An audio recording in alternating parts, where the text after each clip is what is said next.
I'm an addict. My name is Dwight. Hey, Dwight. Grateful to God for another day clean up chance of life. And one more day for the process to continue. I believe it's in the process that I learned to recover. I'd like to thank Antonio and this counterfeit group for asking me to come out and share on emotional blackmail. You know, I was sitting here and I was thinking when I first came into the program, if you were an addict, you couldn't do no wrong. Because the process of recovery says that I'm going to make mistakes. And I'm glad that the addicts around me didn't judge my insanity. I'm glad that they didn't take the time to point their finger out about what I didn't know. I thought I had a sponsor. I was going to let him sponsor me as much as I wanted him to. Because I wasn't going to tell him the whole lot no way, because I still didn't trust his ass.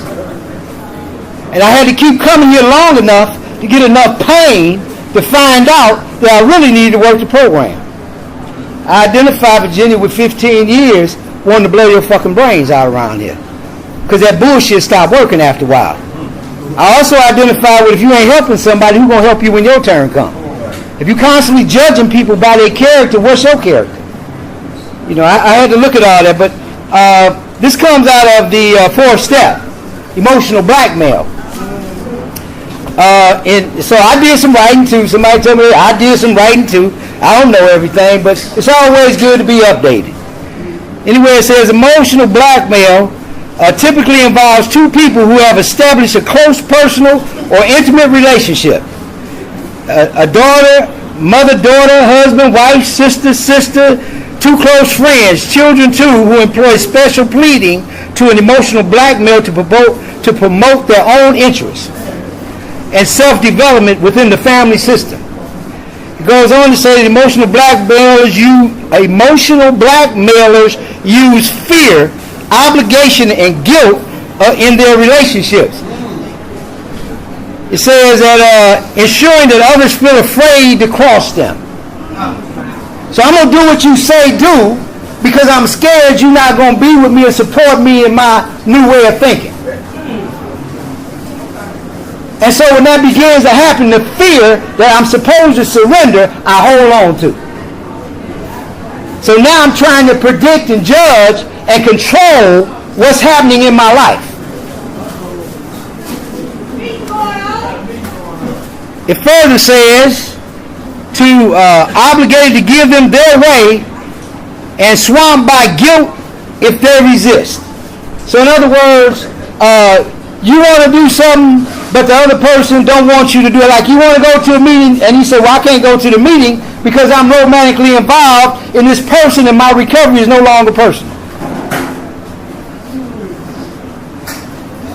In other words, I'll trade my recovery in for the relationship. Because you're going to make me feel good, and I've been here long enough to know ain't nobody going to do that but me.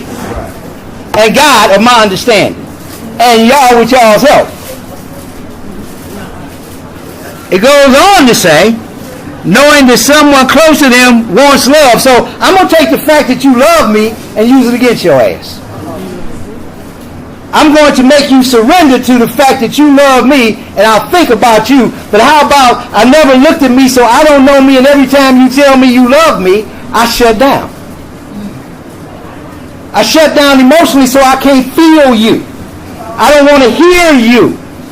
I can't understand you because you don't understand that I don't want to understand you. Because my total self-obsession to be myself more so than to relate with anybody else overpowers the relationship. I've been in this program, and I'm glad that I had a program because I'd have got drugged through this motherfucker. For real. I mean, I actually worked the program and seen where I didn't belong in relationships I was in. That wasn't my relationship that I was supposed to be in. But had I not believed it, I would have thought that I had enough sense to know what relationship I should have. I started recognizing when things wasn't going my way after I thought if I didn't say nothing to you about what you were doing to me, that it would be okay. And then I found out the emotional blackmailer, when you tell them what they're doing, they'll tell you or even try to hurt you more with guilt and shame. You should have done, no, I shouldn't have done nothing but let you be yourself. I'm finding out that it's better not to just jump into a sexual relationship. Because when you remove the sex, can you communicate? Can you talk without fucking? How about that? Because now you can't pretend because sex is like a drug. I want to be with you because you feel good. But you don't understand me. So in the interim, somebody was talking about the tree and the leaves falling off. When your ass, the leaves done fell off the tree, what you going to talk about now?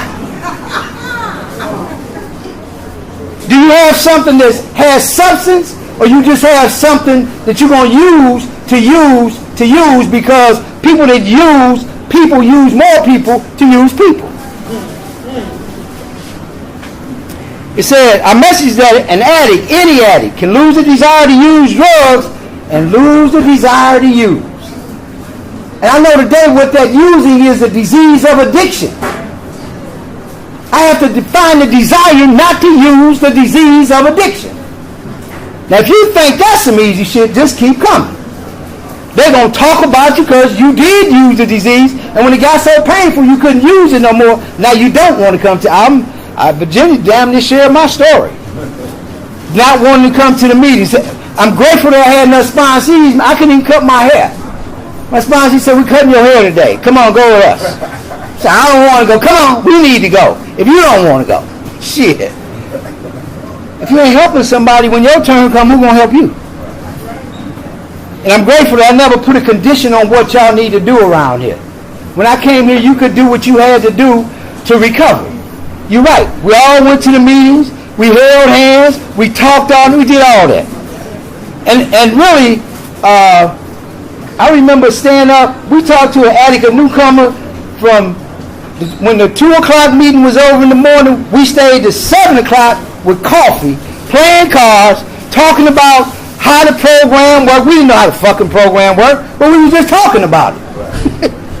But it worked.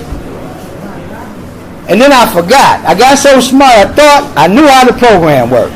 And fuck around when it got hot.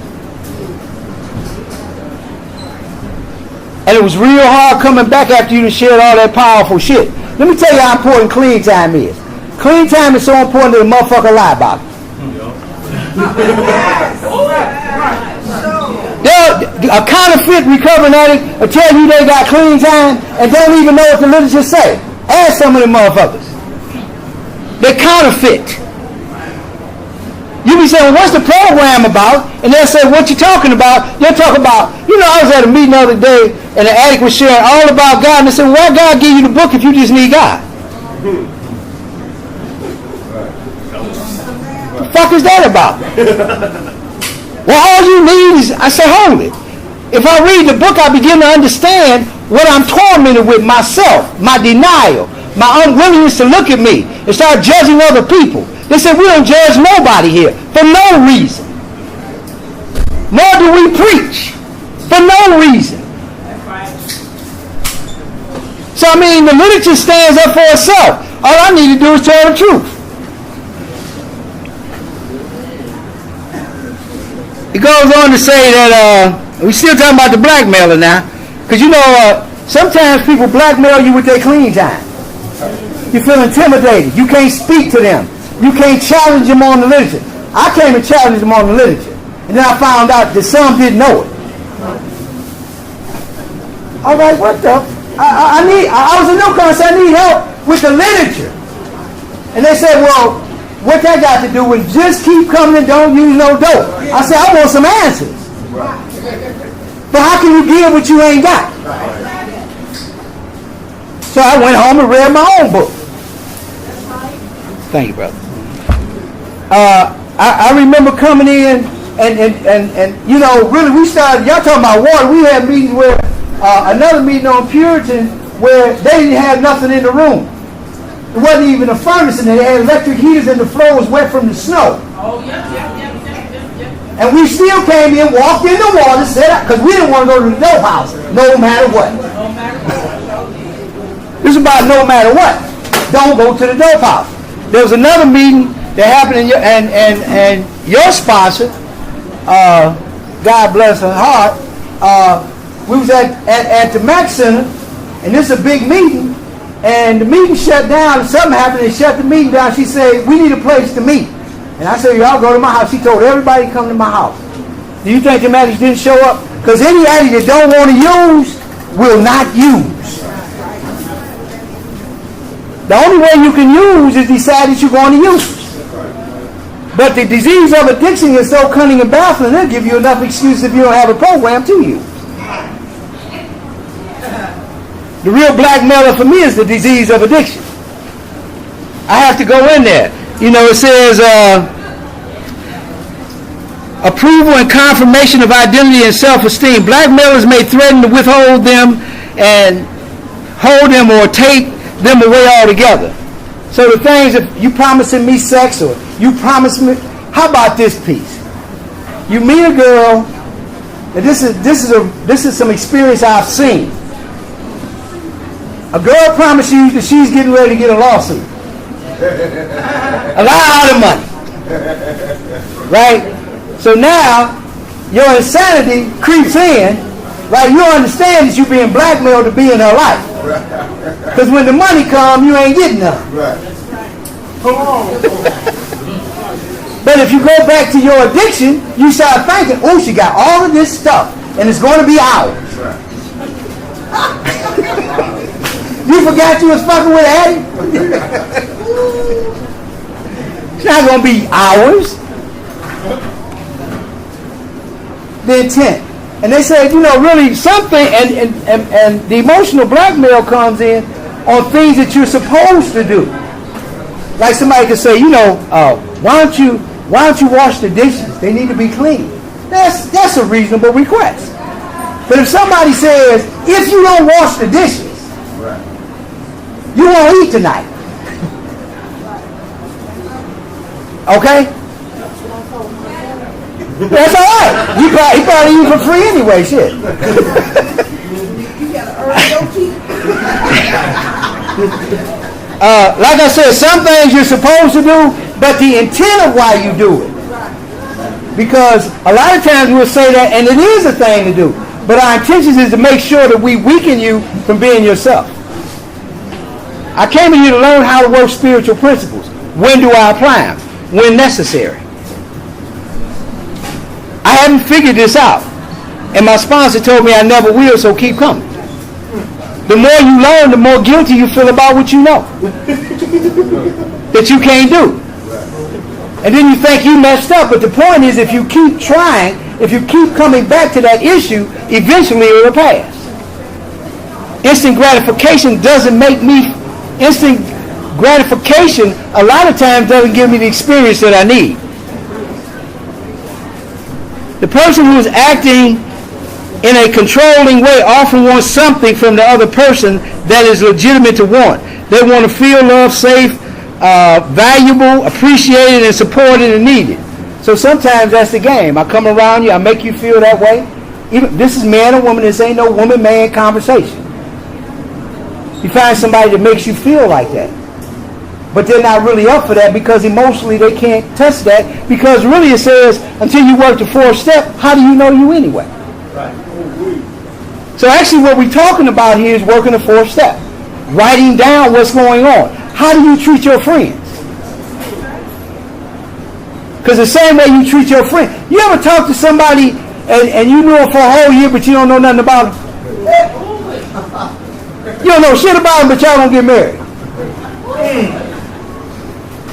You have no concept of what direction they're living because they're living in a secret. And because they're emotionally unavailable, it's just about what you're doing at the moment to feel good. Emotional blackmail. I want to come from the text now. It says, step 4. Writing about our relationships is very important. If we want to pay particular attention to our friendships. If we gloss over examining our platonic friendships in favor of focusing on romantic relationships, our inventory will be incomplete. Many of us come to NA never have had a long-term friendship because of conflicts within ourselves. Those conflicts were the real grounds for the arguments we started with our friends and our ensuing refusal to work through the disagreements and continue the friendship. Some of us felt that we would end up getting hurt in any close friendship. So before that happened, we arranged the end of the friendship ourselves. In other words, I'm bowing out because I never went in. I don't know how to tell you how I feel, and I'm not willing to hear how you feel. That's not important. You know that priest, go where I told you and do what I showed you. I don't care what you say as long as you get it done. I don't care how it affects you. It doesn't matter to me. As long as you meet my expectations, you all right with me. As long as you do the things that I say do, it's all right. I'm the man. And you forget that you're talking to an addict. Control is impossible the moment it's suggested. I found it very valuable to have your own things in Narcotics Anonymous. That gives you a great opportunity to take care of yourself. The first thing my sponsor told me was get your own place. Because that gives you a chance to find out about who you're meeting and what y'all talking about. Are y'all really on the same level of understanding?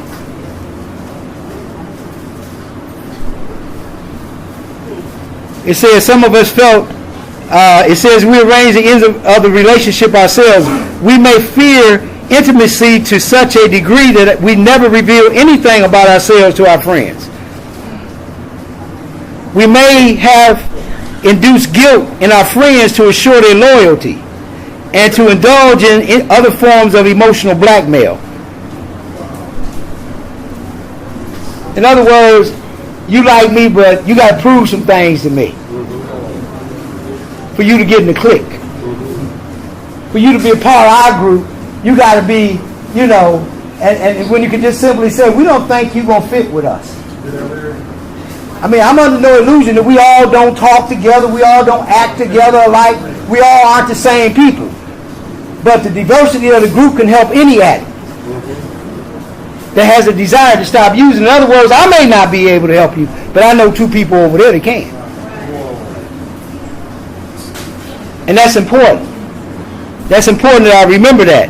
It says, if our friends had others in their lives, we may have felt so jealous and insecure that we tried to remove the threat of their other friends. In other words, people, I've had situations where in relationships where women came into my life since I've been here, and they told me, you don't need them people, you need me. And I said, wait a minute, I got a lot of sponsees, so hold it. You telling me all these people that's been helping me before I met you, I don't need to talk to them no more? She said, if you want to be with me. Well, we're not together anymore. Because the truth of the matter is, when nobody was there, they were there. I'm talking about in a moment of desperation. Who called me on the phone when I was thinking about blowing my motherfucking brains out? When the relationship broke up, who called me? Why would I let my safety net go for some bullshit? And why would you want me to? Why would you even want me to do that? It says our behavior ranged from taking our friends hostage to taking them for granted. In other words, I don't like him, so you ain't supposed to like him either. And then somebody say, hey, guess what? You don't like him, but we do, so fuck it. I'm talking about standing up to yourself in this piece. I'm talking about, can you actually stand in your truth? Because that's easy for me to judge somebody else and don't look at me. But the truth of the matter is, I don't love me. How in the hell can I love you? It says we may find several instances where we sacrifice our friendship for romantic relationships. Wow. I'm grateful that I have come to an understanding that what's really important is I don't go get high no matter what go on. Now, that doesn't mean I'm not to be accommodating in a relationship. That means that I need to stay plugged in before I get unplugged. Yeah. I don't know if y'all seen that socket over there when it popped and shit. That's unplugging. You get popped, and then next thing you know, you smoking or doing whatever. I was, and the other part is, how do you win or tell a spirit what to do when it's in possession of somebody else? How do you do that? How do you take all your information and talk to somebody that ain't even under the same spiritual condition that you in, and expect the results to turn out in your favor?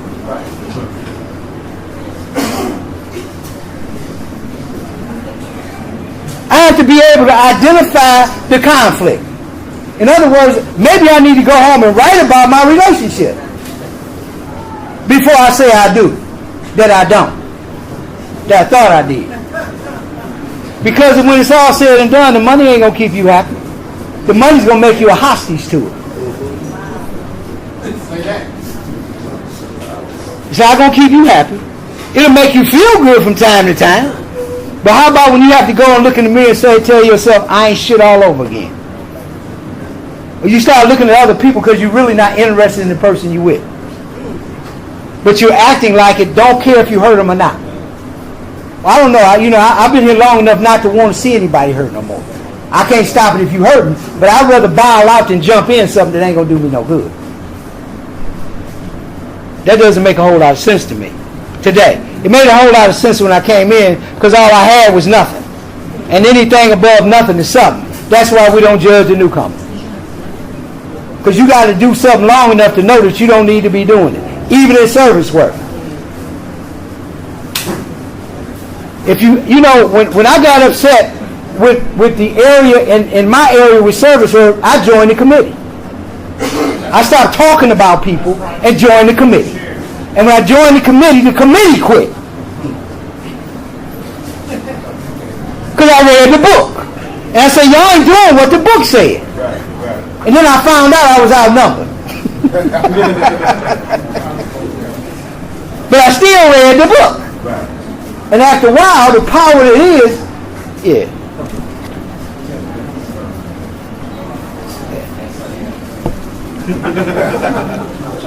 Oh, I thought you was raising or something. Shit. The power that it is. It said, so I got this topic of emotional blackmail because currently I'm in a situation where somebody want to kill me because I loan them my money. I loan them my money. Okay? And because I believe in friendships, I've been here long enough to know you can have a real friendship. Okay?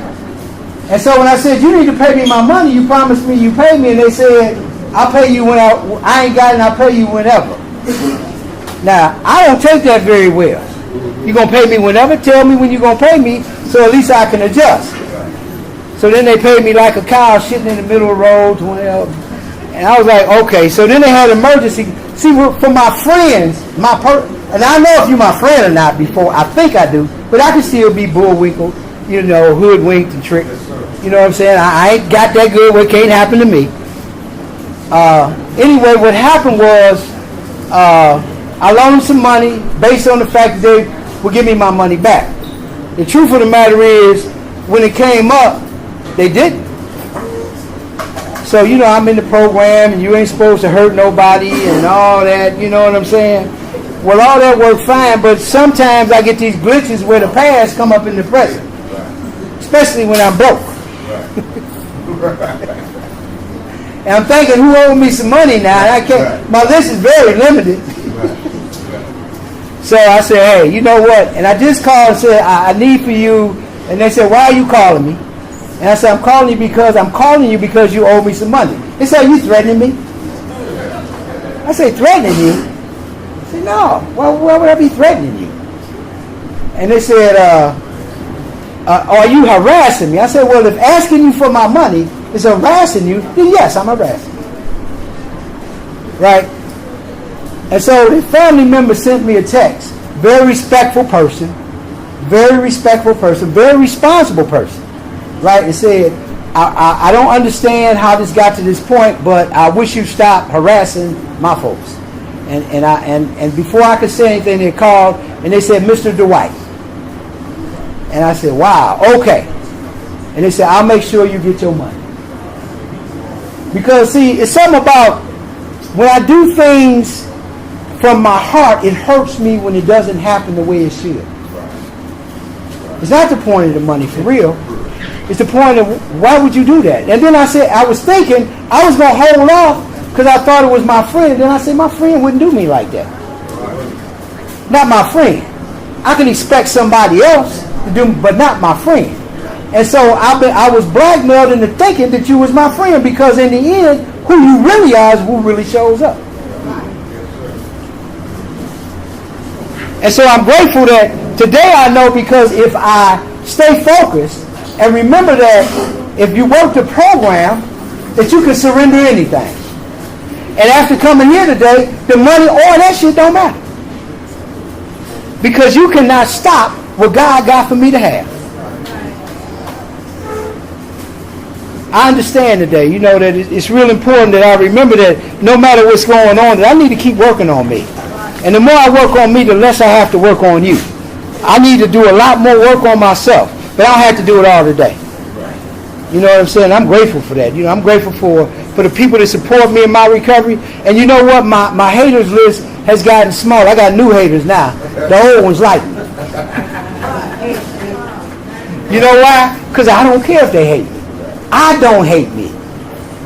And if my intentions were good, why would I care what you think anyway? Unless I was doing something that would make you, harm you intentionally. I'm grateful that at least I know how to pick today. I used to didn't know how to pick in a relationship. I don't have to pick up anything. I can pick up something today. And the reason is because I'm exclusive too. You come a long way from the alley to saying I'm somebody too today. You know what I'm saying? I'm not out to harm nobody and all that. So my whole intentions have changed from it was when the way I came in. I can't say that I only been in one relationship. I was in a relationship. I get in relationships every day. Not personal relationships, but I get into relationships with my sponsees. I get in relationships with people that I don't know. In fact, I'm here because of the relationships. So if you want to do anything, get on your program and commit. That's why I learned all about the message of Narcotics Anonymous. That's why I had to learn the difference between people sharing their shit and what the message of Narcotics Anonymous is. We have a message, and that message is that an addict, any addict, can lose the desire to use drugs, lose the desire to use, and find a new way to live. Our message is hope and a promise of freedom from active addiction. And really, that's all we have to give. That's our message. Everything after that is just my experience. But if that ain't shared, the message was bypassed anyway. Because I got caught up in me and not what the message was. You know what I'm saying? So I'm grateful for y'all asking me to come out. My name is Dwight T. Thanks for letting me share.